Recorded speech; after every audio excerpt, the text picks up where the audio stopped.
Welcome to the 360 show as we are moving into January and picking up a bit of steam with the cricket that's ahead. We will also be covering today some of the results between Proteas, Pakistan, Australia, India, and also Zimbabwe and Afghanistan that locked horns recently. And then also, should Test cricket be in two tiers, the top tier and the bottom tier, like in the English Premier League football?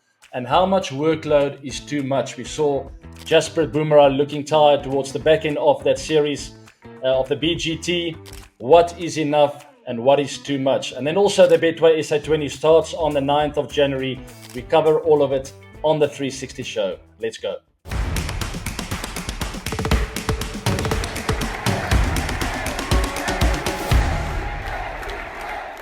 It's the 360 view as we do 360 seconds with the main topics of the week.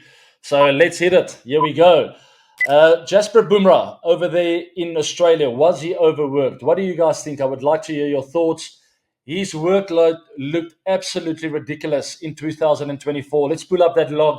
Look at that, 2,316 balls by a country mile, the biggest load of all bowlers around the world. Mohammad Siraj, his teammate in second, but not a close second. He's way behind. And then Alzari Joseph, you see Mitchell Stark there, and a few others. Guys, this guy was overbowled. There's absolutely no doubt about it.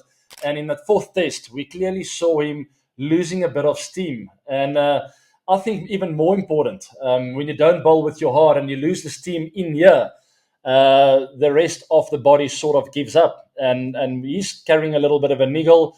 Luckily, he will be arrested, and we're not sure about the state of the injury yet and how bad it actually is, but at least for him, there's no cricket in the near future, so he'll have a bit of time off. Make sure that he gets in full fitness for the season ahead. As we see here, Usman Khawaja, and it's quite sad, Usman Khawaja saying, I was just getting Bumrah. But towards the back end of that series, we didn't see the true Bumrah perform in the way that he usually does, and I think he was a little bit tired towards the back end. Let's talk a bit about Australia and South Africa then, as Australia booked the WTC final date with South Africa at Lords, and that's June 11th till June 15th this year. I will definitely be going to that match.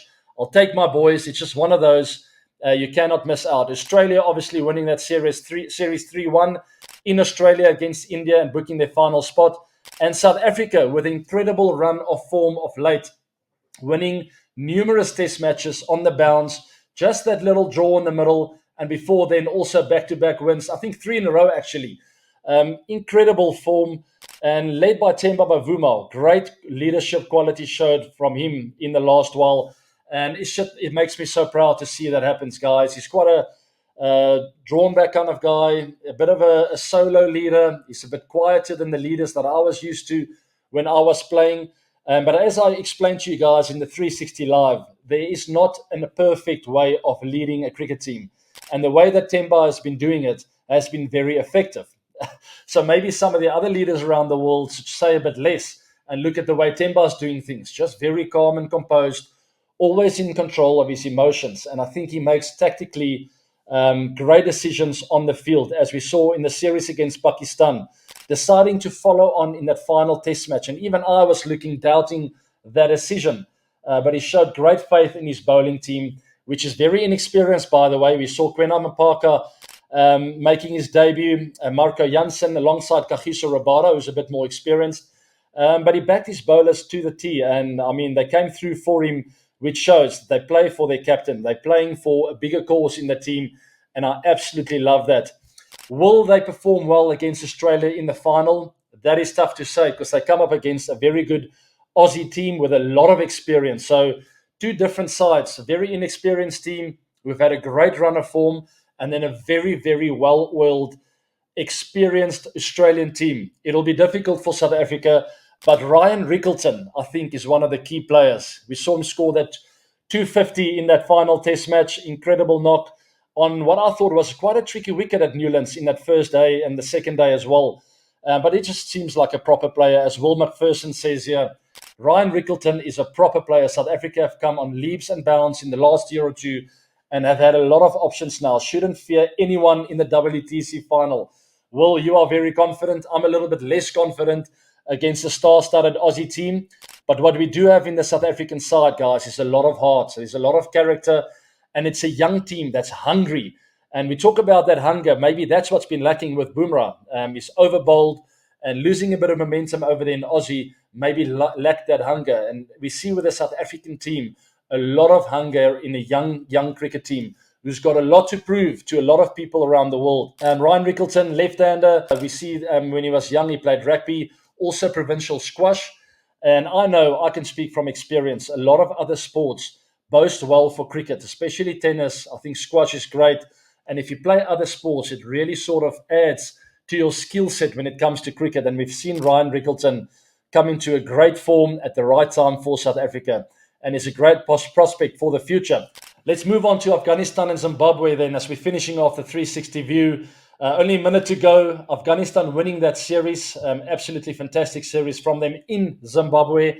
And the match was drawn in the first test match, and they won the second one by 72 runs. Quite closely fought, so it was really good test cricket.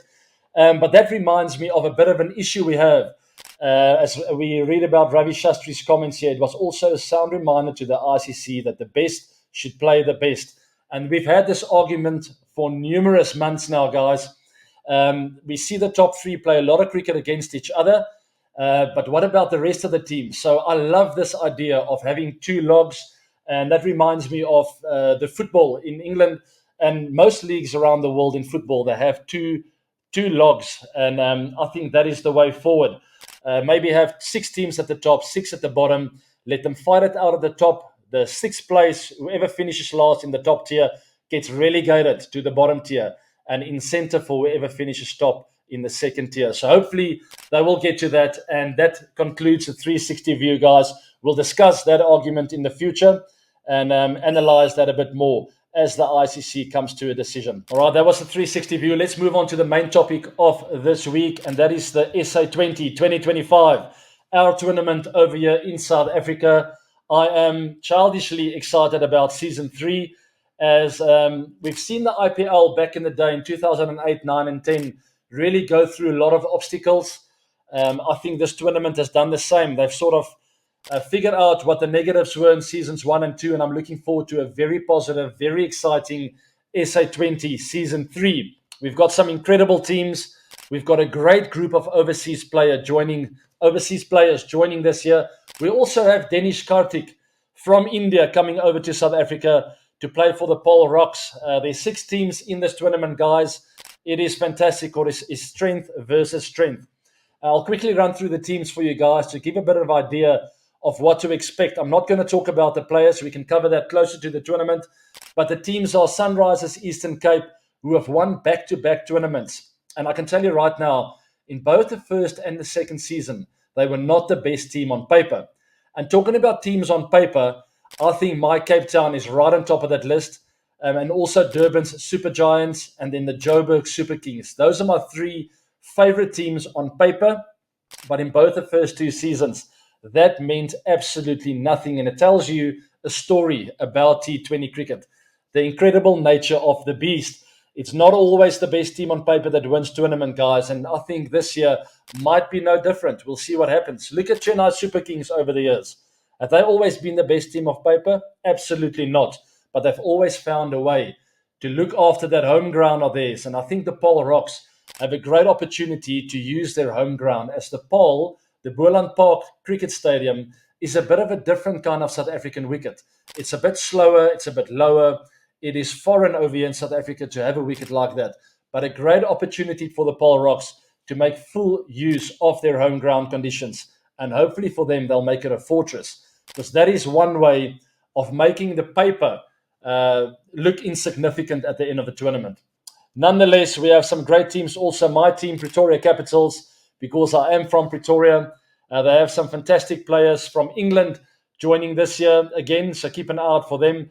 But all in all, guys, just a wonderful tournament. And what makes it unique is the grass embankments on most grounds around South Africa. Centurion Park, the Wanderers in Joburg, Kingsmead in Durban. We have Boland Park in Nepal. Even Newlands in Cape Town all have grass embankments. And what does that do? It brings a great atmosphere to the ground. So keep an eye out for that. And if you are anywhere else in the world except for South Africa, maybe take a flight and come to South Africa to come and support the SA20. And on that note, it will be streamed on a lot of platforms globally. So keep an eye out for the entertainment. I will also be joining the commentary team. You will hear my voice. I will share all my insights and knowledge of the game as I'm covering some of the games during the Betway SA20. Very exciting times ahead. And let's move on to abreacts to finish off this week's 360 show. It will all be about football. The English Premier League, as Ruben Amorim is finding his feet at Manchester United. As you know, I'm a big fan of United. We've had a horror time in this season once again. But there is a little light at the end of the tunnel with Ruben Amorim's team, as they had a fantastic game against Liverpool. But what was different against Liverpool than what we saw in the rest of the season? We were lacking heart, lacking fire, lacking spirit. And finally, against Liverpool, we saw a little bit of spirit coming through and a little bit of fire from Ruben Amorim's team, as they probably should have won that game against Liverpool. The top of the loggers, it's okay. We'll take a 2-2 draw. At least there's a little bit of something to work with. But as Ruben Amorim says here, you can see the mentality today. That was crucial. It's not about the tactics or the system. We should get mad and disappointed more than against Newcastle, Bournemouth, Nottingham. Today, we need to be really disappointed. So I like that outlook because I feel in the games leading up to the Liverpool game, they lacked heart and lacked spirit and energy. And I can relate to that. I've felt that in games. And that's the most disappointing part of my career, is sometimes that hunger and that energy was lacking. But I was very tough on myself to find it again, to go back to the drawing board, remind myself why I play this game. And then I always found my way back to, why am I playing cricket? Remember when I was 5 years old, I played for the love of the game, for the passion. And remember when I'm representing my country, remember why you're playing. You're playing for South Africa. So I always reminded myself of that. And I think United needs to remind themselves every single game. Why are we playing this game? We're playing for the passion and we're playing for the pride of this franchise or this club. So that's Ruben Amorim on Man United, and hopefully United will make a bit of a comeback in the Premier League, leading to the rest of the games and the rest of the year. I am a big fan, as you guys know. Let's move on to the comms box quickly, guys, as I love all your comments and your energy. Talking about energy, you guys are giving the 360 show a lot of energy with these comments, so thank you very much for taking part in that. On that note, subscribe to the channel, please, and also like the show. Let's hit it here. The energy from the crowd at the MCG gave me goosebumps. AB, do you have a favorite stadium that always brought out the best in you? Absolutely. I had a few, actually. And Cape Town and Newlands was one of those in South Africa, purely because of the New Year's test matches there. I found this energy and the atmosphere great, and it sort of helped me. And also, I played well there. I scored a lot of hundreds at that ground. I can't look past my home ground as well, Pretoria Centurion Park. It's my home ground. That's where I grew up. So those two grounds in South Africa stand out. But then also Sydney Cricket Ground in Australia, and I think Lords in England. And if I had to pick one or two in India, it'll be top of the list, Chinnaswamy, and also the Wankhede Stadium in Mumbai. So those are the two grounds that stand out in India. I know I mentioned a lot. It's difficult just to mention one, but those are my favorites around the world. Hard to argue with the great ABD insights on the Test 11. I just add Rachin Ravindra as 12-man. Great call there, and I fully agree with you. He's had a fantastic season, the left-hander from New Zealand.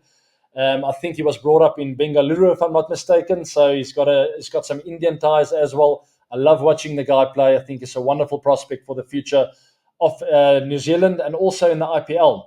Great to watch him play. Will South Africa bring back Rassie van der Dussen, Anrich Nortje, and Lungi Ngidi for the WTC finals? Very difficult to say, guys, because these guys have not been part of the setup. The guys who have made the final for South Africa, I think you've got to keep backing them.